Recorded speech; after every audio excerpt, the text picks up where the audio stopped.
Today we're stopping at Puerto Quetzal, Guatemala. When I first heard that we would be stopping in Guatemala, I was a bit concerned. The U.S. State Department has Guatemala at a Level 3 travel advisory of reconsider travel due to crime. Some areas are also listed as a Level 4, especially Guatemala City, but we weren't close to any of those areas. So is Puerto Quetzal safe enough to disembark the ship and explore the area? Stay tuned to the end to find out. First off, Guatemala is a beautiful country with lush landscapes, Mayan ruins, and towering volcanoes. But in order to visit these places, it would be best to stick to ship-sponsored shore excursions, and Puerto Quetzal is a perfect example of this. Also, there isn't anything to do in the actual town of Puerto Quetzal, so a shore excursion is a good choice if you want to safely explore Guatemala. The most popular shore excursion is a 90-minute bus ride from the ship to Antigua. It's a scenic drive, but that makes it a 3-hour round trip from the ship. Due to the distance, traffic, and the possibility of accidents or road construction, you definitely want to do a ship-sponsored shore excursion if you want to visit Antigua. Antigua is a UNESCO World Heritage Site due to its Spanish colonial architecture and has stunning views of 3 volcanoes, including the Volcán de Agua, or Volcano of Water, standing 12,356 feet high. Most shore excursions include a walking tour, a stop at a jade museum, possibly lunch, and shopping time on your own. We weren't up for a 3-hour bus ride or spending too much time in the sun and heat, so we decided instead to go to the new cruise terminal area at Puerto Quetzal. Unfortunately for us, our ship didn't dock at the new cruise terminal, but about 15 minutes away at the working industrial port. We hopped on a colorful old school bus with no AC and what felt like no shocks. It was pretty bouncy and crowded with cruise passengers and crew. We drove through a security checkpoint in order to leave the port area, and on your return you will have to get off the bus, go into one of the buildings to show your passport and get screened before reboarding your bus. We then drove to the new cruise terminal area, which is surrounded by a fence which protects the area. For those who are lucky enough to be docked next to the new cruise terminal, it's a simple matter of just walking off the ship and across a long ramp. Everyone enters a large thatch-covered welcome center where you're greeted by a small marimba band and information booths. Then simply walk through it and out into the enclosed cruise terminal area with an abundance of things to see, do, and buy. Bathrooms will be on your left as you leave the welcome center. A large Guatemala sign is on the left in an open grassy area and makes for a perfect free photo opportunity.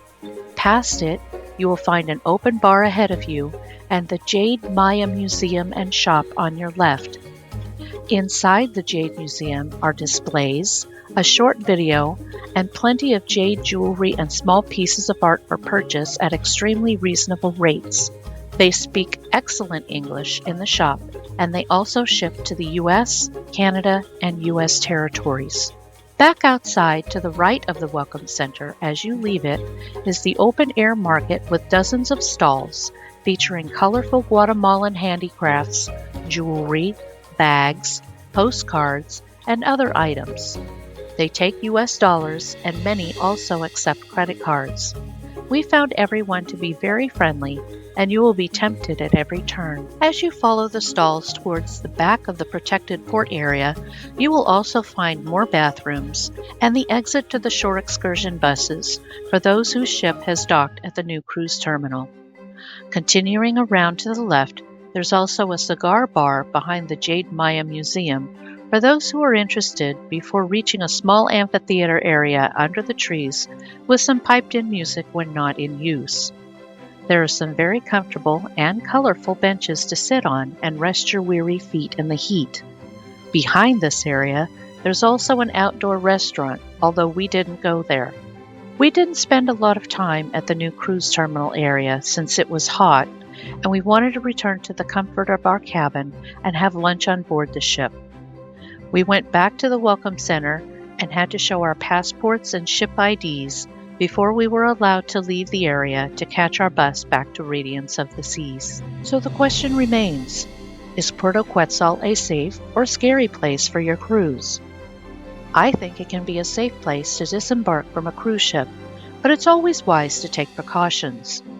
The area around the new cruise terminal is generally secure, especially during cruise ship visits, as local authorities often increase their presence. However, it's important to remain vigilant and stick to well-populated areas, especially once you leave the cruise terminal area. This is especially true if your ship docks at the industrial port area. Before you go, consider these tips. 1. Stay in groups. Travel with other passengers if possible. 2. Stick to ship-sponsored shore excursions. Go on organized tours offered by the cruise line, so you're guaranteed that if there are any delays in getting back to the ship, you won't be left behind. Guatemala is not the place you want to be left behind in. 3. Keep valuables secure. Don't flaunt expensive items and keep your belongings close or better yet, in your stateroom safe. 4. Stay informed. Check recent travel advisories from your government regarding safety in Guatemala, especially if you're planning on leaving the port area. Overall, with some common sense and precautions, you should be safe and have a pleasant visit. If you found this video helpful, please subscribe to my channel and hit the thumbs up and bell icon so you get notified whenever I post a new video, which is usually on Wednesdays. Our last port of call is coming up soon in Puerto Vallarta, and you won't want to miss it. Thanks for watching.